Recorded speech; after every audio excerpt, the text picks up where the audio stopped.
Jadi ulama dulu kalau belajar Quran itu gampang sekali. Saya berkali-kali cerita, yang kitab saya baca di rektorat namanya Syajaratul Ma'arif. Itu kalau cerita bikin judul itu enak sekali. Babuna fil ibad bikulil bilad. Bab seseorang di mana saja hidupnya harus bermanfaat.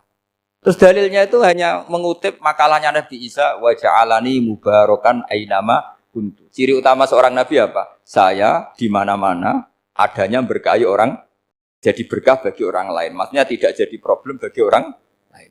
Artinya kamu hidup entah di Jogja, seperti Pak Ono orang Jember, saya orang Rembang. Hidup di Jogja manfaat, di Jember ya manfaat, di mana-mana.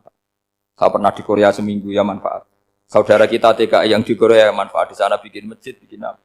Karena ngendikane Allah menceritakan Nabi Isa siapa? Wa ja'alani mubarakan ainama kuntu. Saya adalah orang yang di mana-mana berkah. Artinya manusia eksistensinya harus seperti itu, hidup di mana saja.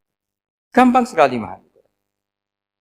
Pernah Imam Syafi'i ditanya, kalau kamu nggak kehilangan air atau nggak ada air di satu daerah, cari-cari dulu sampai nggak ketemu. Setelah nggak ketemu air, baru kamu boleh tayamum.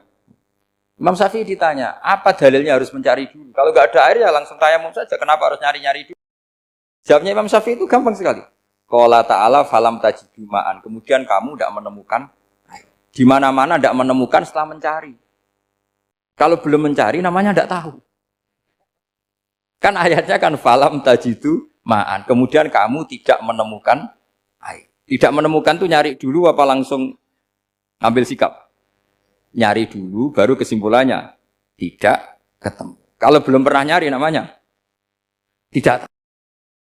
Segampang itu ulama dulu memahami Quran karena konstruksinya utuh. Yaitu mereka tahu betul bahwa Quran itu bilisanin Arabiyim. Ketika Futuhat Syam. Syam dulu itu dikuasai tentara Romawi. Era Sayyidina Umar Futuhat. Yerusalem dikuasai tentara Islam. Itu awal Sayyidina siapa? Umar radhiyallahu anhu. Ketika Futuhat mau ada pesta besar-besaran. Tapi Umar menolak. Ketika menolak, kenapa Anda menolak? Beliau hanya membaca ayat innallaha ta'ala ayyara qauman faqala adhabtum thayyibatikum fi hayatikum. Allah itu mengkritik satu komunitas kaum yang zaman di dunia menghabiskan semua kenikmatan. Maka kita tidak perlu syukuran besar-besaran. Jangan-jangan jatah kita di akhirat kita habiskan di dunia. Itu adhabtum thayyibatikum fi hayatikum. Semudah itu. Semudah itu ulama. Rasulullah pernah dahar, pernah makan. Makan karena 3 hari gak makan, cara di Indonesia gak makan nasi, gak makan daging, sudah lama sekali. 3 hari Nabi itu hanya makan kurma dan air putih. Pernah Nabi gak makan roti sampai 3 hari. Kalau Indonesia mungkin gak makan nasi. Di hari ketiga, ada sahabat yang berbaik hati, Nabi disembelihkan kambing, dipotongkan kambing, Nabi disuruh dahar. Itu baru dahar setengah piring, Nabi berhenti. Ketika ditanya, setengah piring itu kan sudah kuat. Untuk sholat, untuk apa sudah kuat. Ditanya, ya Rasulullah kenapa berhenti? Bukankah engkau tidak makan ini 3 hari? Nabi menjawab, walatus alunna yauma idzin. Semua nikmat yang saya rasakan nanti ada pertanggungjawabannya. Makanya saya tidak ingin banyak-banyak. Wah itu kalau diterapkan di sini nggak populer. Makanya saya tahu gayanya ngaji Quran itu nggak siap dengan konsep-konsep Quran itu. Jadi segampang itu orang dulu. Nah karena apa ya itu tadi mereka tahu asbabun nuzul. Quran itu diturunkan dalam konteks apa, lafadz ini arahnya kayak apa, mutlak muqayyadnya kayak apa, muhkam mutasabihnya kayak apa, nasah mansuhnya kayak apa.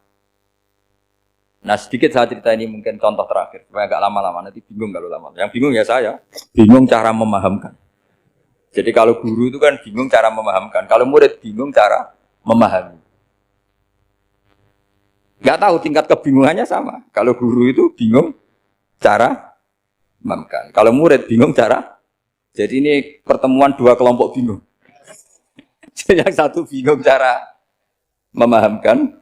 Yang satu bingung cara. Kalau orang ekstremis bingung cara merusak suasana. Nah, itu nggak benar itu. Ada loh. Rasulullah itu nabi. Itu paling pusing yang ngadepi orang-orang yang ekstrim. Karena apa? Cara berpikir itu lompatannya itu enggak tertib. Jadi Nabi itu cara berpikir itu kecerdasan nubuah. Sementara orang ekstrim cara berpikir itu kecerdasan nafsu. Bukan kecerdasan manusia. Kalau manusia masih baik nafsu.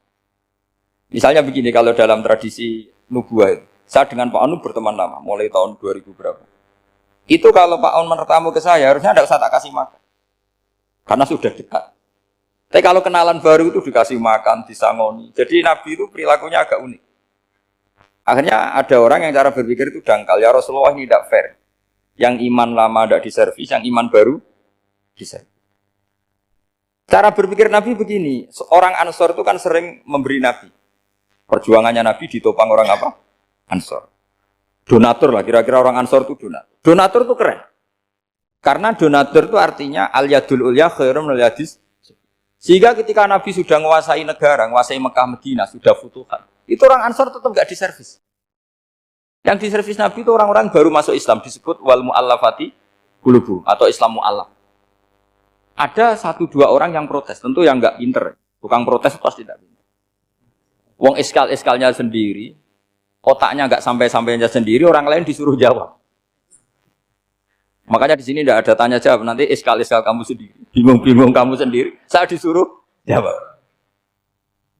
Berarti Gus Pak nggak mau ditanya, ya memang nggak mau karena tadi jawab sendiri aja, nanti pinter sendiri, kapan-kapan pinter sendiri. Akhirnya tanya begini, cara tanya gini, ya Rasulullah, ini nggak fair. Orang sudah Islam lama setelah negara terbuka milik Anda, setelah kita menang, setelah kita menguasai negara, tidak kamu servis. Sementara yang baru Islam kamu, Nabi itu bertanya senyum-senyum, rileks saja. Lama-lama tambah ekstrim pertanyaannya. Kata Umar, ya Rasulullah saya beri izin untuk membunuh orang ini. Umar itu pikirannya karena mangkel lo Nabi. Nabi jangan. Kalau kamu bunuh, nanti apa kata orang banyak? Inna Muhammad dan yaqtulu ashabah. Dikira Muhammad membunuh sahabatnya sendiri. Nabi masih mendengar. Komplainnya masih mendengar. Lama-lama Nabi memberi penjelasan. Kamu ini orang Ansor. Kamu biasa memberi saya, memberi dana perjuangan. Memberi itu hebat. Saya tidak ingin menurunkan grade Anda. Grade sebagai pemberi, berarti kelasnya elit. Sekarang menjadi penerima. Itu tidak bagus. Itu betapa Rasulullah ini namanya kecerdasan nubuah. Kalau orang biasa memberi, biar memberi saja. Supaya dia tetap heroik, tetap patriotik, tetap keren. Karena mentalnya pemberi. Jangan sampai dari mental memberi, kemudian mentalnya peminta. Jadi kalau Pak On jadi tim suksesnya Pak Jokowi itu ya tidak minta-minta. Kalau dulu kampanye ya kampanye saja. Biar memberi terus nggak pernah minta. Meskipun akhirnya ya gelong. Tapi Nabi dulu tidak gitu. Jadi orang Ansor itu nggak pernah diservis. Padahal jasanya kayak gitu. Supaya kelasnya tetap kelas elit, yaitu pemberi, penanggung jawab. Nabi nggak ingin orang Ansor turun grade menjadi penerima. Orang-orang yang cerdas nubuah menerima konsep Nabi seperti itu. Lo tanya sama Pak On, saya dadani terjemahan UI itu puluhan tahun sama Pak. Itu beliau ke kontrakan saya ke rumah beliau. Tidak pernah berharap apa. Saya sangat tertutup. Bukan apa-apa ya, kalau ingin memberi saja. Kontribusi saya pada Al-Quran. Saya tidak kepikiran mendapat. Supaya heroik. Tapi orang-orang yang cerdas amatir tadi, ini nggak fair. Wong yang memberi lama kok dapat servis sedikit. Nah, sekarang itu problem zaman akhir sudah mulai seperti itu. Nah, orang ini namanya Dzul Khuwaisirah. Ini yang nanti punya anak turun Khawarid. Khawarid itu orang yang ibadahnya hebat, tapi cara berpikir tentang nubuah salah. Orang lagi Khawarid itu orang yang ibadahnya hebat, tapi cara berpikir nubuah salah. Nubuah itu unik.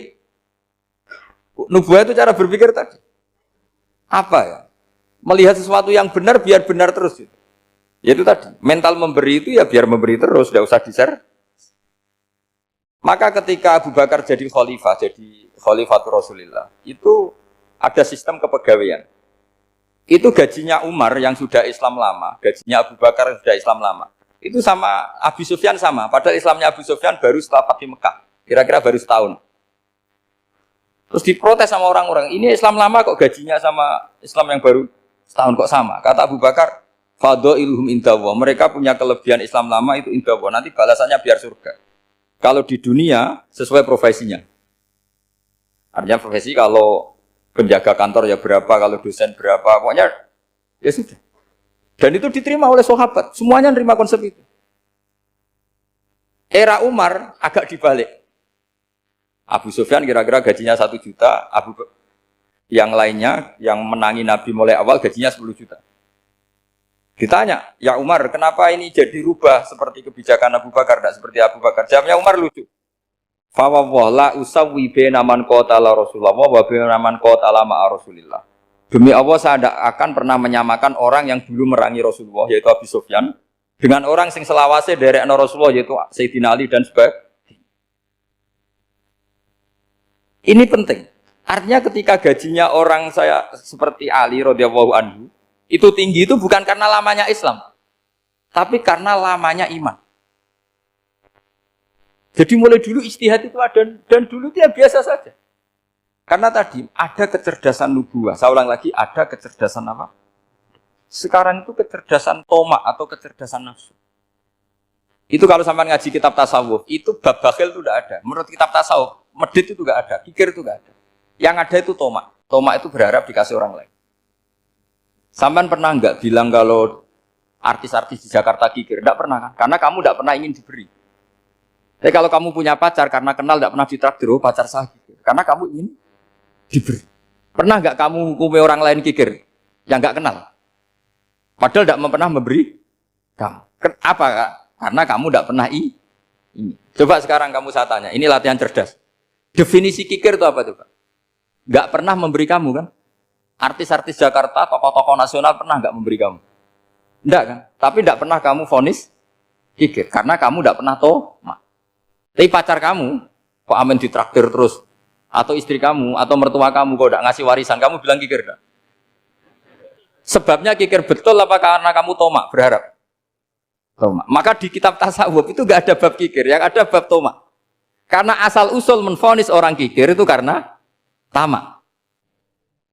Maka jangan banyak kenal orang, nanti banyak hukum kamu kan.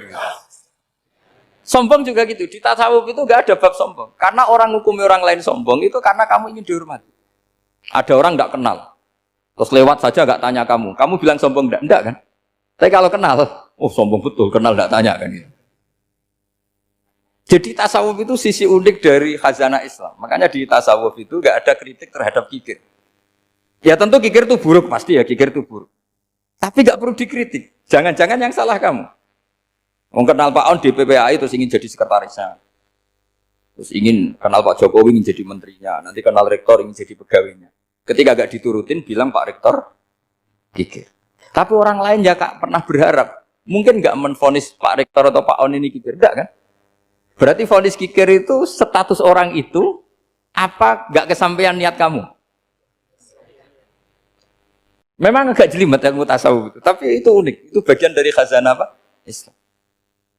Makanya Rasulullah itu sering isti'adah minta perlindungan wa min toma'in fi ghairi matma'in. Ya Allah, saya tidak ingin berkeinginan yang tidak layak. Karena semua dunia ini dimulai dari keinginan. Ya Pak, kamu protes negara itu karena apa? Ingin makmur, sejahtera tanpa kerja, sehingga nyalakan menteri keuangan, menteri ini. Makanya kalau guyonannya ulama tasawuf begini, tak beri bocoran. Guyonannya orang tasawuf. Begini guyonannya. Anta lam tajid min nafsika kullama turid. Fakai faturi itu min ghairi kakul lama turid. Kamu yang punya keinginan saja tidak bisa memenuhi apa yang kamu inginkan. Kenapa keinginan itu kamu timpakan ke orang lain untuk memenuhi kamu? Wong kamu yang punya keinginan saja tidak bisa mewujudkan. Kenapa keinginan Anda kamu timpakan, bebankan orang lain untuk memenuhi keinginan Anda? Misalnya kamu, Gus saya ini goblok, tolong pinterkan. Wong kamu yang ini saja tidak bisa. Kok menyuruh saya? Jadi kalau tiap tasawuf itu unik. Seperti kamu mencintai istri tulen, itu ingin kan dicintai istri tulen. Kamu sendiri kan nggak bisa cinta tulen, masih pelengahan sana sini. Kamu pacaran, ingin pacar kamu setia. Ternyata kamu bikin sekian alternatif. Kalau putus ini punya ini, putus ini. Tapi kamu ingin ini setia kan nggak fair. Makanya guyonanya orang tasawuf itu anta lam tajid min nafsika kullama turid, fakai faturi tu min ghairika kullama turid. Gampang tuh apalane, pokoknya ratrit gitu aja gampang. Jadi kamu yang punya keinginan saja tidak bisa memenuhi. Kok orang lain disuruh memenuhi. Sehingga orang tasawuf itu malu betul. Misalnya saya kok ingin Pak On takdim sama saya itu kurang pegawaian. Kalau saya ingin ditakdimi saya menakdimi diri saya sendiri. Makanya berbahagialah orang yang ngilu terus saya ganteng sendiri ya Allah. Saya kaya sendiri. Menunggu orang lain bilang kamu kaya itu repot. Menunggu orang lain bilang kamu hebat itu, ya sudah bilang aja, ya Allah saya hebat, ya Allah saya ganteng, ya Allah saya cantik. daripada menunggu orang lain bilang apa? Cantik. Jadi ilmu tasawuf itu unik. Jadi kalau fikih itu yang dikritik itu kikir. Kalau tasawuf enggak toma. Karena orang yang kamu vonis kikir itu jangan-jangan tidak kikir tapi mementingkan yang lebih penting. Misalnya ada teman yang tidak pernah nakdir kamu, ternyata punya ibu sakit, uangnya dianggarkan untuk ibunya yang sakit, atau anaknya sekolah, atau keluarganya masih butuh biaya, sehingga sama teman dia kikir. Hakikatnya kikir apa mementingkan yang penting? Tapi kamu karena nggak pernah ditakdir menvonis kikir. Nah, ini pelajaran. Jadi makanya yang dianteni ilmu tasawuf itu tamak itu kalau dalam bahasa Indonesia, bukan kikir. Karena vonis kikir itu akan disematkan orang yang tidak kesampaian hajatnya. Pokoknya bapak saya itu, keluarga kiai itu ajarannya itu. Yang penting jangan berharap dari orang lain. Ini Pak On saksinya, saya dulu benahin terjemah itu nggak pernah ingin diperlakukan seperti ini. Ya ngaji aja. Karena pikirannya keluarga kiai itu sederhana. Kalau ngamal ya ngamal saja. Ngamal itu heroik. Makanya buyut-buyut kita semua ini kan pahlawan semua. Membela negara Indonesia jadi merdeka. Ya nggak pernah kebayang jadi presiden, menteri. Tapi sekarang nggak, ngamal sedikit saja harus jadi menteri. Jadi ini bahaya kalau dalam kelangsungan bernegara. Karena orang biasa transaksional. Awal negara ini dibangun berdasar heroik, bukan berdasar apa? Transaksional. Tapi sekarang orang akan membiasakan itu. Apa-apa itu transaksional. Ini tidak bagus untuk kelangsungan bernegara. Jadi problem sekarang adalah banyak mufassir yang hanya mengartikan dari terjemah. Itu bahaya sekali. Jika ada orang yang menikah secara mut'ah, itu kan mirip kayak transaksi zina. Mereka berdalil famastam ta'tum bihi minhunna fa'atuna ujurahun. Perempuan yang sudah kamu nikmati, yang penting kamu bayar. Terjemahnya seperti itu. Karena ujur itu jamaknya ujroh. Itu fatal sekali. Padahal ayat itu begini, settingannya begini, setting siakul kalamnya atau asbab nuzulnya begini. Ini sekaligus, memang saya sengaja ngaji dengan tema yang berat, bentuk penghormatan pada yang ngaji. Kalau temanya ringan kan kayak TPQ. Jadi ini supaya gue keren-kerenan, ini ada doktor Pak Oni pernah dekan Fakultas Hukum. Jadi kalau saya nanti salah tinggal ditangkap saja, gampang kan? Tapi nangkap saya berurusan dengan Tuhan. Jadi kalau orang dekat Allah itu yang tanggung jawab itu Allah. Jadi dia bisa menang di kepolisian tapi kalah di hukum Tuhan. Jadi, kalau berhadapan-hadapan dengan saya. Begini asbabun nuzulnya begini. Wal muhsanatu minan nisa yang awal juz 5 itu ya kita santai aja. Yang awal juz 5 itu sebetulnya maktuf diatafkan pada ayat hurrimat alaikum ummahatukum wa banatukum wa akhwatukum wa ammatukum wa kholatukum wa banatul akhi wa banatul ukhti. Jadi perempuan yang haram dinikah itu ada 7. Yang faktor nasab, yaitu siapa? Ibu, putri, saudara putri, bulik dari bapak, amah itu bulik dari bapak, kholah itu bulik dari ibu, keponakan dari saudara lelaki, keponakan dari saudara perempuan. Ini disebut haram karena nasab, nasab gen. Kalau orang Jawa bilang hanya 4 karena ngitungnya bulik baik dari bapak maupun ibu. Kalau orang Jawa bilang kan bulik terus keponakan dihitung 1. Padahal ada keponakan dari saudara lelaki, ada keponakan dari saudara apa? Perempuan. Wa banatul akhi wa banatul ukhti. Terus kedua haram karena rodok. Kita tahu dalam hukum Islam rodok adalah sama dengan nasab. Jadi ibu yang pernah menyusui kamu berarti jadi ibu kamu. Dan saudara sepenyusuan berarti menjadi saudara kamu. Ini disebut wa ummahatukumul lati arda'nakum wa akhwatukum minar radha'. Terus ketiga haram karena musoharoh, karena besanan. Jadi pagi ini misalnya saya nikah dengan Sri, bilang qabil tu nikaha wa taswijaha bil mar'il madkur. Setelah nikah dengan Sri ini otomatis ibunya dia menjadi mertua. Otomatis haram saya apa? Nikah. Ini namanya haram karena musoharoh. Atau kamu punya anak Zaid. Zaid pagi ini akad dengan Sri. Berarti Sri adalah menantu Anda. Otomatis haram bagi Anda. Itu namanya haram karena musoharoh, karena bisanan. Itu yang disebut waroba haram-haram itu kan terus itu wa ummahatu nisaikum. Ibu dari istri-istri kamu. Memang ini agak jelimet, tapi memang syaratnya mufassir harus biasa jelimet. Jangan hanya nyari partai ayat-ayat untuk kepentingan partai. Wah, itu ngeri. Kacau Quran dipakai kampanye. Terus itu berarti sudah 3 kan? Haram karena nasab, karena rodok, haram karena musuh. Terus yang keempat ini, haram yang bukan karena sebab pada seorang perempuan, tapi karena istri orang. Disebut wal muhsanatu minan nisa. Haram menikahi perempuan yang masih milik orang lain. Nah, orang lain yang menikahi ini, istilahnya Allah adalah lelaki yang menikahi perempuan ini. Adalah lelaki sing muhsinina ghairu musafihin, secara nikah yang sah. Nah, nikah yang sah itu begini dalam hukum fikih Islam. Saya nikah dengan Sri, kalau hanya akad, itu saya wajib bayar mahar hanya separuh. Jadi kalau saya janji bayar 1 miliar, berarti wajib bayar berapa? 500 juta. Kalau janjinya 100 juta, hanya bayar 50 juta. Itu yang wajib bil akdi. Nanti wajib sepenuhnya nunggu bil jima. Kalau sudah hubungan intim, baru wajib 100%.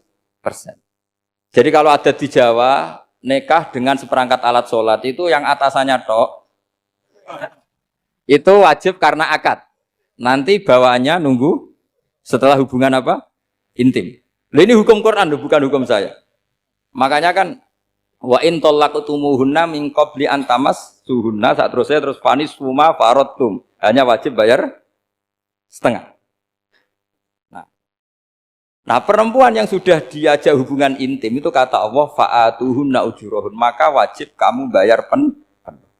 Jadi ayat itu tentang perempuan yang sudah dinikah, kita harus bayar berapa? Harus bayar penuh. Ini penting saya utarakan. Nah, problem kita sebagai orang Indonesia ini juga problem Pak On, problem semua kiai. Mahar di Indonesia itu nggak bisa dibahas di Quran karena keterlaluan, kecilnya itu keterlaluan. Saya ini kan kiai, sering ngakatkan tuh sampai bosan, seperangkat alat sholat itu ngawur sekali. Ini mbak-mbak harus nggak mau gitu. Saya provokasi minimal itu ya berapa? 100 juta berapa? Pantasnya berapa? Pantasnya berapa? 10 gram itu berapa nilainya? Kan 1 gram 500.000 baru 5. Ya sudah mendingan itu 10 gram ya.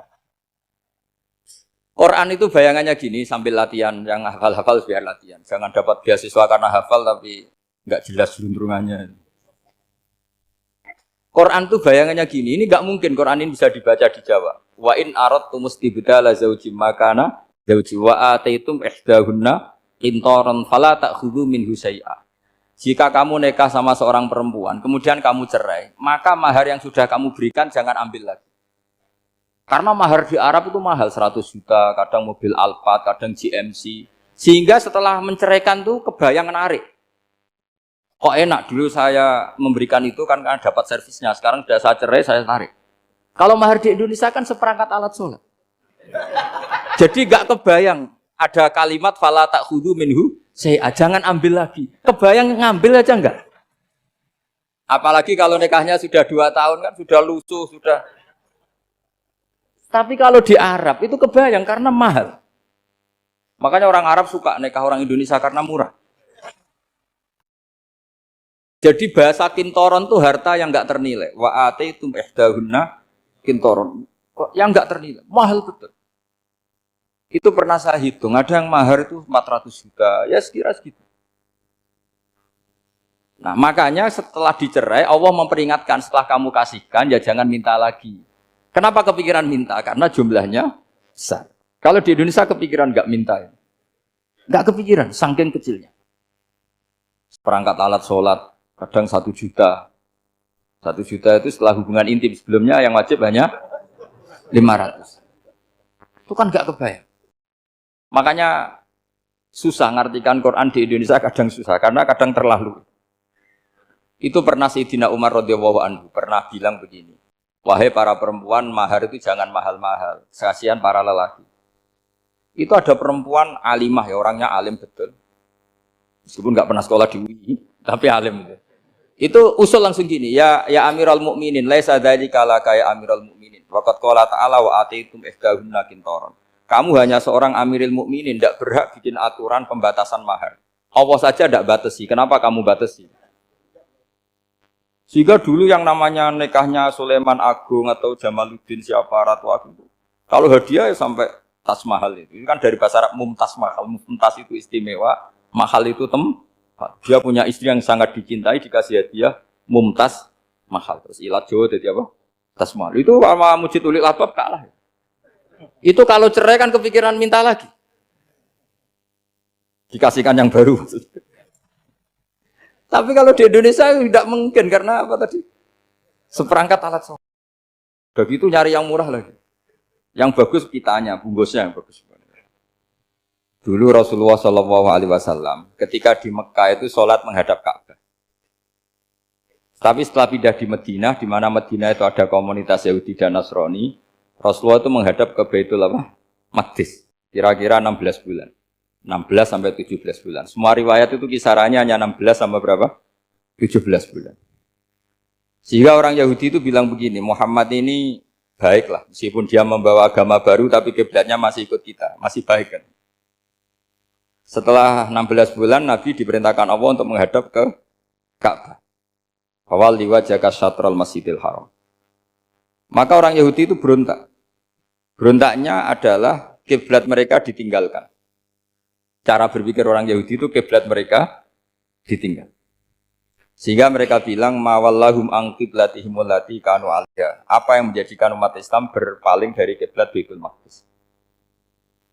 Kemudian mereka provokatif betul. Ini perlu diperjelas. Provokatif. Bilang begini.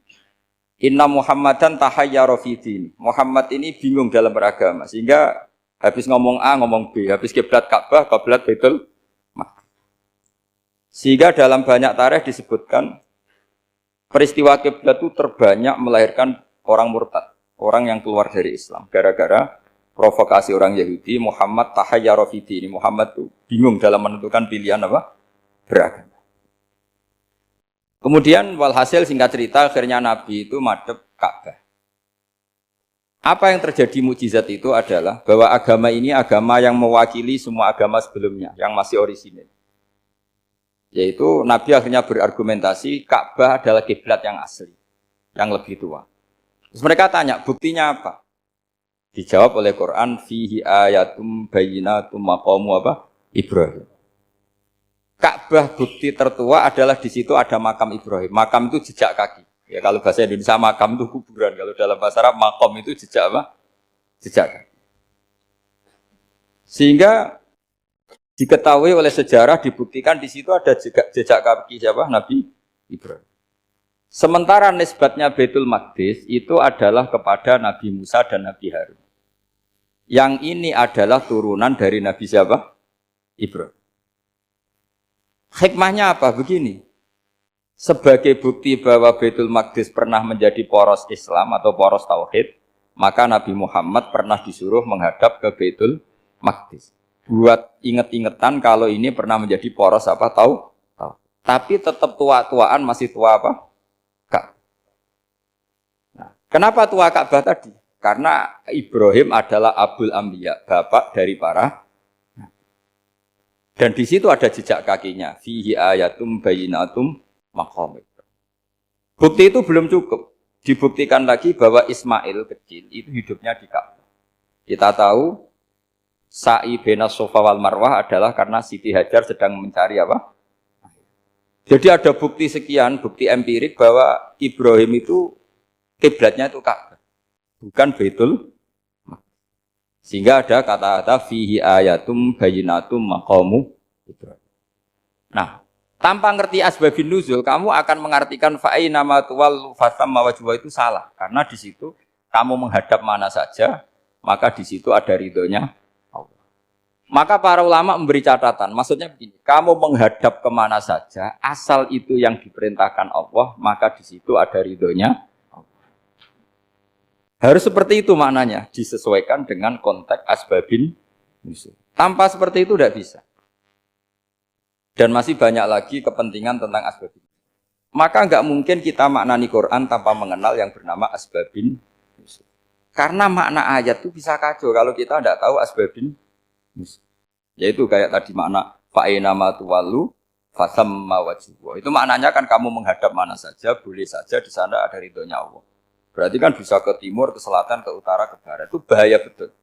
Sehingga kata ulama, harus mengkaji asbabin nuzul. Supaya porsi ayat ini sampai semana jauhnya itu kita tahu. Tanpa tahu itu tidak bisa. Begitu juga menyangkut kiblat. Sekarang saya tanya, kemarin kan ramai dulu di Kemenak, kiblat semuanya diukur dengan GPS, terus beberapa masjid dikomentari salah, karena diukur pakai apa? GPS. Kalau dalam bahasa falak disebut yaumarosdil kiblat. Memang bisa diilmun. Tapi pertanyaannya begini, dari awal Allah ngendikan fawal liwajhaka syatral masjidil haram. Kamu yang penting sholat itu menghadap masjid. Masjid itu ya bangunan. Sehingga kata Ibnu Abbas yang diriwayatkan banyak ulama mengatakan Al-Ka'bah kiblatun li ahlil masjid wal masjid kiblatun li ahlil haram wal haram kiblatun li ahlil masyriq wal maghrib. Jadi kalau orang di dalam masjid kiblatnya harus Ka'bah. Di luar masjid kiblatnya asal bangunan Masjid Haram. Tapi di luar sini kayak di Indonesia boleh semua tanah. Kenapa begitu? Kata Ibnu Abbas karena Quran turun bilisanin arabiyyin. Jadi kalau orang Jogja kalau mau ke Jakarta arahnya kemana? Barat. Itu sebetulnya ketika Anda ke barat itu persis Jakarta apa bisa saja pasnya itu Pangandaran. Tapi orang itu akan bilang kalau ke barat ya ke Jakarta. Meskipun presisi Anda tepatnya di Pangandaran. Nah kiblat seperti itu, asal orang menghadap ke barat itu orang sudah bilang ke kiblat. Nggak usah sedetail misalnya harus pas Ka'bah. Saya pernah debat sama tim ahli Kemenak. Nggak bisa Gus, sekarang ada GPS harus tepat Ka'bah. Terus saya bilang gini, kalau teori Anda benar, berarti semua masjid luasnya maksimal 16 meter. Ka'bah itu luasnya hanya 16 meter. Berarti masjid Ulil Albab yang pojok sana sama pojok sana, kira-kira itu ya sudah tidak kena Ka'bah. Kalau harus tepat, Ka'bah itu kan diameternya hanya 16. 16 sampai 18 kalau nggak salah. Berarti semua masjid kalau ingin tepat Ka'bah harus pas 16. Kalau terlalu luas pilihannya harus cekung. Kan jadi aneh. Makanya saya itu sering Pak On. Dulu saya ini biasa debat fikih. Kalau di tradisi pesantren namanya Basul Masail. Saya punya teman yang paling kurang ajar, yang paling saya kenang dalam sepanjang sejarah. Dulu itu kalau debat fikih itu ya seru. Kalau aturan fikih kan gini, soft paling baik itu kan soft pertama. Baru kedua, baru ketiga. Yang paling keren kan soft awal, soft. Terus teman saya bilang gini Pak, ya kalau gitu gini aja Gus, desain masjid itu memanjang utara selatan. Biar semuanya soft awal. Gara-gara didesain begini kan ada soft 2, soft 3. Apa susahnya? Kita bikin mulai awal supaya masjid itu memanjang utara apa? Selatan. Supaya semuanya soft awal. Ya kalau ada hukum ya diimplementasikan dalam desain bangunan katanya. Jadi. Itu kan kacau.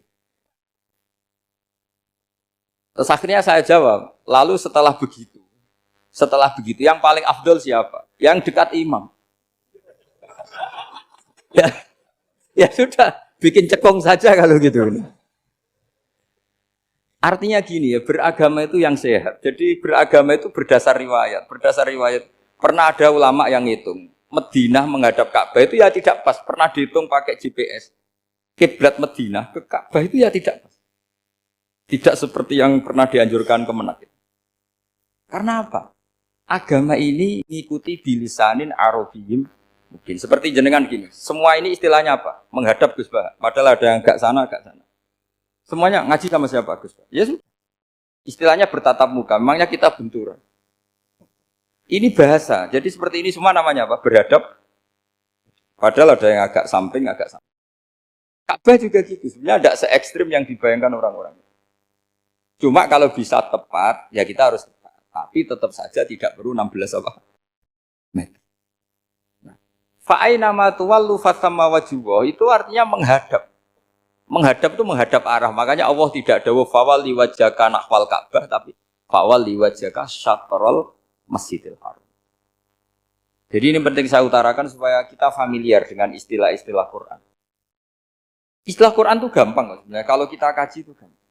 Problem kita tidak pernah mengkaji. Jadi semuanya asing. Apalagi kelangsungan beragama. Sehingga seperti saya ini masih punya desa-desa binaan di Sragen, di pedalaman Papua sekalipun. Saya punya santri banyak di Papua. Itu kalau cerita itu unik-unik. Itu mau Jumatan, itu nggak ada orang 40.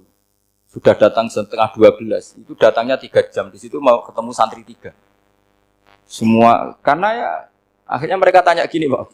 Pertanyaannya itu, Gus, boleh nggak Jumatan orang 3? Secara fikih Syafi'i kan harus orang 4. Kemudian mereka tak bilang, buat sholat duhur saja. Mereka nggak mau. Wong Jumat kok duhur. Harinya kan Jumat, masa sholatnya? Sehingga kita yang jadi kiai akhirnya nyari fikul madzhabil arba. Nyari fikih madzhab 4. Ternyata Imam Malik membolehkan orang 6. Ada yang bilang 12. Yang penting keceluk jamun itu kelompok. Kalau 3 kan belum keceluk apa? Belum disebut apa? Kelompok. Ini penting saya utarakan supaya kita berjuang itu bukan karena service seperti ini kayak di Ulil Albab, masjidnya keren, kampus swasta tertua, terus termasuk nomor 1-2 di Indonesia. Oke, kita syukur dengan kebesaran UI. Tapi yang namanya dakwah itu menjadikan orang tidak tahu menjadi tahu, termasuk kepada desa-desa tertinggi. Sama, yang namanya menteri itu pembantu presiden untuk memenuhi kebutuhan rakyat banyak. Sekarang misalnya menteri pertaniannya itu hebat, cerdas, tapi petani nggak mau nandur padi, mau apa itu? Coba yang membantu ketahanan pangan itu para petani mau nanam padi apa karena menteri pertanian? Karena petani mau nanam. Ya sudah GR saja, kita pembantu presiden semua. Karena ikut menyumbangkan ketahanan pangan. Tapi kamu kan nggak digaji, kita keren, ngamal tanpa harap gaji. Ini penting supaya Anda itu nggak hati kecil gitu. Ikut menyumbang negara tanpa ingin dapat gaji. Keren enggak? Nah itu nubuah. Apa? Nubuah. Orang Ansor itu seperti itu.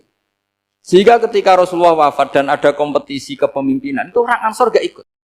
Sudah kita makmum saja, silahkan dibagi di saking baiknya orang Ansor. Nah, makanya saya ulang lagi ya. Kecerdasan nubuah ini yang gak difahami orang Khawarij. Orang Khawarij cara berpikir yang kerja banyak harus dapat banyak. Sementara kecerdasan nubuah enggak. Yang biasa memberi, terus memberi saja, biar derajatnya tetap al-yadul ulya.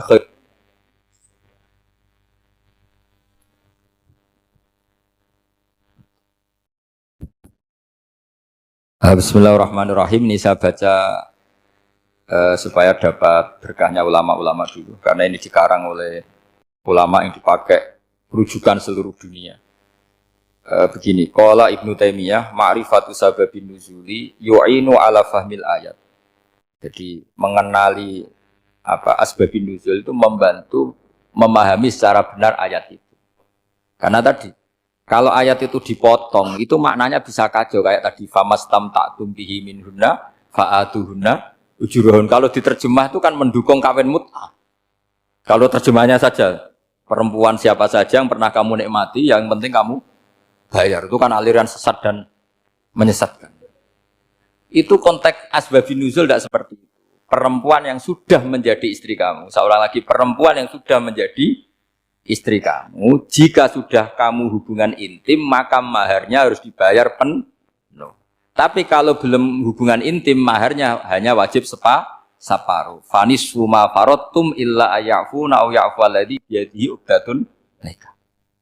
Tapi tadi kalau di Indonesia gimana Gus? Ya itu yang repotnya. Maharnya itu tadi mau kena atasan dan apa?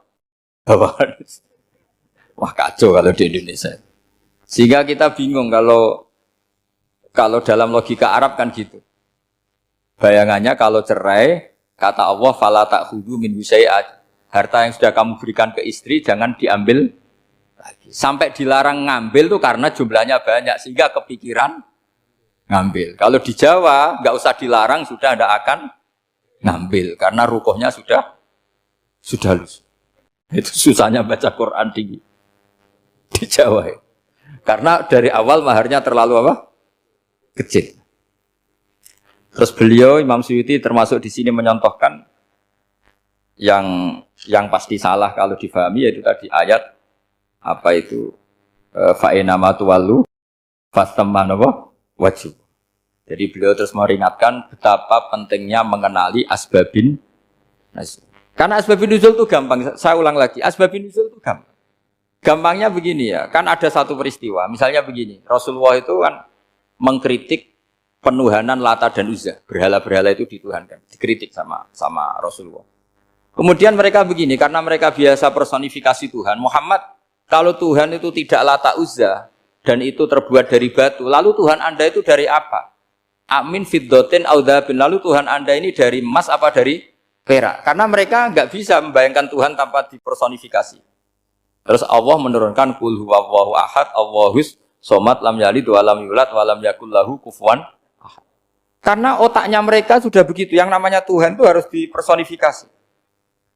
Makanya saya kemarin di Korea seminggu, cerita yang paling unik gini Pak On, ada bos Islam, ada bosnya TKI yang baik. Mereka mengizinkan pekerjanya sholat. Bareng sholat tuh diingeti ke atas, ke bawah, kok nggak ada arcanya. Sehingga setelah sholat dibilang, apa saya belikan berhala sekalipun? Karena nggak kebayang, ada orang sholat kok tanpa berhala, tanpa Tuhan. Yang kamu sembah itu mana? Kok nggak ada? Apa tak belikan? Jadi unik. Nah teman saya yang satu unik lagi, dia termasuk pegawai Garuda, yang derekno saya ke Korea itu orang pegawai Garuda. Dia karena orang kaya biasa ke Eropa kemana-mana itu. Singkat cerita dia sholat di mall, karena nganggep Korea itu sudah negara maju kayak Eropa. Setelah sholat di mall pas asar itu, security-nya nelpon polisi. Pak polisi di sini ada ritual teroris. Jadi kalau menamakan sholat itu ritual. Jadi artinya apa? Ritual-ritual yang kita lakukan itu macam-macam cara pandang. Orang ateis itu kan Cina, kan Korea itu kan ya Cina lah, Korea, Jepang, RRC itu kan sipit. Itu ya yang namanya ibadah, sembahyang harus ada patungnya atau ada arcanya atau ada benda-benda. Orang Islam kan nggak ada sama. Makanya mereka itu kok bisa? Nah, problemnya kita, saya ulang lagi, ini problemnya. Problemnya kalau ada itu ya repot. Begini misalnya, ini masih tentang asbabun nuzul. Ini contoh terakhir, tentang masih asbabun nuzul. Umar radhiyallahu anhu, sahabat Umar itu kalau mencium Hajar Aswad itu sambil gedumel. Tidak berdoa, tapi gedumel. Masyhur. Itu ada di Bukhari. Alim tu annaka hajarun la tadur wa la tanfa. Walau la anni ra'aitu Rasulullah wa qabbalaka ma qabbaltuka. Saya tahu loh. Nyium Hajar Aswad dicium, tapi sambil gedumel. Saya tahu loh, kamu hanya batu, enggak mandoroti, enggak manfaati. Kamu jangan GR, saya cium itu jangan GR. Kalau saja saya tidak melihat Rasulullah mencium kamu, maka saya ada sudi nyium kamu. Dah gitu aja. Terus itu tiap nyium Hajar itu tidak doa. Kalau kamu kan nggak minta kaya, minta macam-macam. Kalau Umar malah gitu. Nah, kenapa demikian? Itu ada asbabun nuzulnya. Umar itu saksi sejarah. Ketika Rasulullah Fathi Mekah, Nabi kan tawaf terus mencium Hajar. Itu di belakang masih banyak orang kafir. Kebetulan Umar masih di sana. Sudah Islam Umar, tapi dia di belakang. Dengar orang-orang kafir, Muhammad itu tua aneh. Katanya melarang nyembah batu. Ternyata dia nyembah batu. Jadi Nabi nyium Hajar Aswad itu dikira nyembah. Katanya ngelarang nyembah batu, tapi dia kok nyembah batu. Karena Nabi mencium Hajar Aswad. Nah karena untuk menghilangkan stigmasi itu, Umar tiap nyium Hajar Aswad ngomong gitu. Kan ada sound system, mungkin jadi sound system. Supaya jelas bahwa penciuman ini bukan karena menyembah. Artinya mudah sekali kenapa Umar ngomong gitu, karena asbabun nuzulnya seperti itu. Coba kalau kamu tidak tahu asbabun nuzul, Umar maksudnya gimana? Enggak doa, enggak apa kok malah ngomong gitu kan. Tapi kalau kamu tahu asbabun nuzul Umar itu yang mendengar komentar orang sama ketika kita tawaf itu kan 3 pertama kan kita lari-lari kecil. Itu ceritanya juga gitu. Rasulullah itu hidup di Medina, terus diterkenalkan miskin. Medina itu kota wabak, kota penyakit, endemik. Dulu Medina, Yasrib itu kota endemik. Sehingga kata orang kafir-kafir Mekah, yaji ulihadal bait kaumun qad wahanat huma Yasrib. Nanti akan datang satu komunitas kaum yang sudah lemas karena kena penyakit TBC dari Yasrib. Nabi dengar itu, makanya terus bilang ke para sahabat, tunjukkan kalau kamu kuat dengan cara lari 3 kali. Terus pakai pakaian yang kelihatan maco, yaitu yang dipakai lelaki-lelaki. Bahunya dikelihat. Setelah Rasulullah wafat, Umar menggantikan beliau setelah Abu Bakar. Umar bilang gini, sebetulnya tawaf seperti ini, yaitu lari pertama, 3 putaran pertama lari, dan memperlihatkan pundak seakan-akan orang maco, itu sudah enggak perlu. Karena alasan itu sudah tidak ada. Tapi ini tinggalan Rasulullah, maka jangan rubah ya tetap seperti ini. Akhirnya meskipun sudah tidak ada alasan tadi menjawab stigmasi orang apa? Kafir, tetap tawaf seperti. Jadi memang agama itu unik. Kadang kita harus tahu alasannya, tapi alasan itu kalau menjadi mahatul hukmi, pijakan hukum sah. Misalnya kamu terus bilang gini, ya berarti tawaf sekarang bebas, gak perlu seperti itu. Kan alasan itu sudah ada. Tidak ada.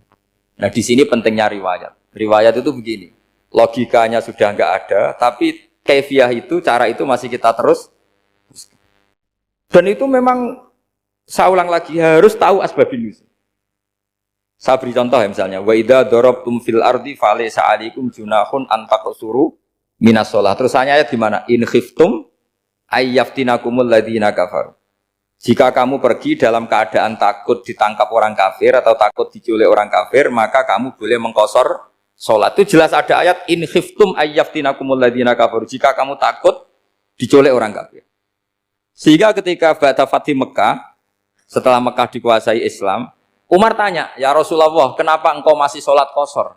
Bukankah kita sudah aman? Waqad qala ta'ala in khiftum ayyaftinakumul ladzina kafaru. Allah ngendikan boleh mengqasar itu kalau dalam kondisi takut. Waqad kunna fi amrin, sekarang kita sudah aman. Jawabannya Rasulullah itu unik. Ya Umar, hadhihi shadaqatun faqbalu shadaqah. Ini sedekahnya Allah, bonus sudah terima saja, enggak usah catatan-catatan gitu. Sehingga era Umar ya ada lagi yang tanya Umar ke gitu. Terus kata Umar, sa'altu dzalika Rasulullah sallallahu alaihi wasallam faqala hadhihi shadaqatu wa faqbalu shadaqah. Sudah ini bonus dari Allah, terima saja.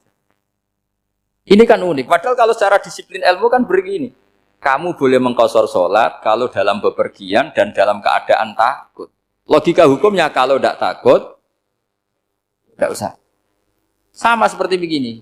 Kamu kalau pergi jauh seperti saya Pak On, itu ngosor sholat apa enggak? Ngosor kan? Alasannya kalau kosor itu, kalau pergi itu masyakot, repot. Sekarang pergi kita pakai Alphard, pakai Innova. Bawa uang, disupirin, itu masyakot enggak? Enggak kan? Tetap boleh jamak enggak? Boleh. Sebenarnya kamu jamak itu karena pengetahuan hukum apa karena enak jamak? Kalau alasannya masyakot, kan sekarang sudah ada. Enggak repot. Ya sudah pakai hadis tadi, ini hadiah, terima saja. Jadi makanya agama itu riwayat. Tapi ada saja ulama yang agak balik loh. Agak balik gini, banyak juga ulama misalnya duwe gawe, ibunya sakit terus ribet jamak sholat. Kenapa? Ribet ngurmat ibu. Makanya ada saja kiai yang duwe gawe mantu itu terus jamak sholat, tapi jangan ikuti. Tapi ada saja karena alasannya jamak itu karena apa? Repot. Ya ada saja, tapi ya jangan ditiru. Cuma saya ini cerita apa ya, analisis hukum itu memang agak-agak unik. Jadi tadi kadang Nabi itu ditanya, ya Rasulullah, kita dulu boleh jamak qasar ini kan karena in khiftum ayyaftinakumul ladzina kafaru, takut diancam orang kafir. Sekarang aman, kenapa tetap jamak? Jawabnya Nabi, ini hadiah, terima saja.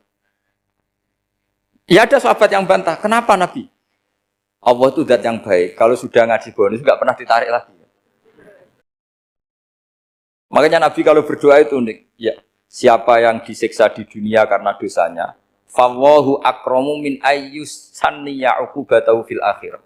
Kalau ada orang salah kok di dunia sudah dikasih sanksi, Allah itu lebih mulia untuk mengulang nanti di akhirat. Akram itu Allah terlalu mulia, maksudnya orang kepikiran wis males ya selesai, tidak akan di. Kalau sampean kan enggak, masih ingin lagi. Jadi itu cara berpikir apa? Nubuah. Jadi berpikir nubuah itu beda. Ada orang pas sujud diinjek sama orang fasik. Diinjek, kemudian si yang sujud tadi, wallahu la yaghfiru wallahu laka, demi Allah tidak akan ngampuni kamu. Itu langsung Allah memberi wahyu sama Nabi di zaman itu. Bilangin yang sedang sujud, dia harus minta maaf sama saya, kata Allah.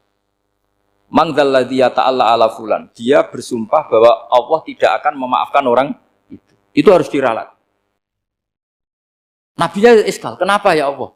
Yang Tuhan itu saya ini punya sifat dua, bisa menyiksa dan bisa memaafkan. Kenapa dia milih sifat saya satu tidak memaafkan? Akhirnya apa? Orang yang nginjek tadi sama Allah dikasih tobat dan jadi orang soleh.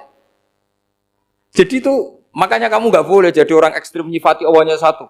Nggak boleh. Allah tetap bisa yaghfiru liman yasha wa yu'adzibu may yasha. Sifatnya Allah dua ya tetap dua. Nggak boleh kamu pilih satu. Misalnya kamu kan biasanya gini, yang ghafur untuk kamu, yang sadidul uqab untuk orang lain. Mesti kelakuannya sampean kan begitu. Nggak boleh seperti itu.